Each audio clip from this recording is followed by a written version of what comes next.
అనేది నా అభీష్టమని మరొక్కసారి మీ అందరికీ విజ్ఞప్తి చేస్తున్నాను. అదే సమయంలో ఆంధ్రప్రదేశ్లో ఉండే నదులన్నీ కలపాలి.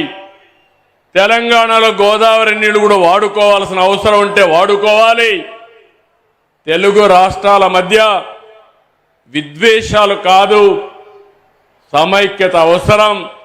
ఒకరినొకరు అర్థం చేసుకోవాల్సిన అవసరం ఉంది. అందరం కలిసి ముందుకు పోవాల్సిన అవసరం ఉంది. ఎంతో మంది త్యాగాలు చేశారు. ఇది రాజకీయ వేదిక కాదు కాబట్టి నేను అన్ని విషయాలు మాట్లాడను. ఐక్యత వరకే ఇక్కడ మాట్లాడతాను. మిగిలిన విషయాలన్నీ బయట చెప్తాను.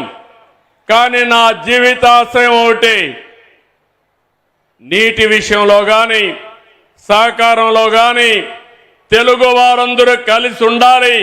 ప్రపంచంలో ఎక్కడున్నా మనల్ని గుర్తించేది ఏకైక భాష, అది తెలుగు భాష.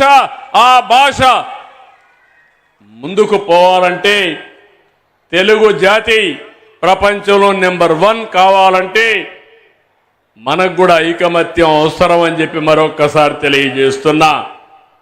దేశంలో హిందీ మాట్లాడే రాష్ట్రాలకి ఎక్కువ రాష్ట్రాలుంటే ఆ తర్వాత తెలుగు మాట్లాడే వాళ్ళకి మాత్రం దేశంలో 2 రాష్ట్రాలు ఉండడం మనందరికీ గౌరవం.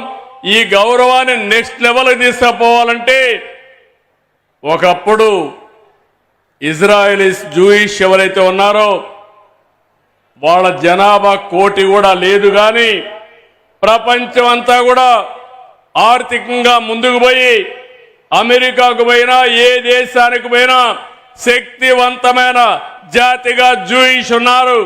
2047కి జూయిష్ను కూడా మించిపోయి నెంబర్ 1 జాతిగా తెలుగు జాతి ఉండాలనేది నా ఏకైక లక్ష్యం.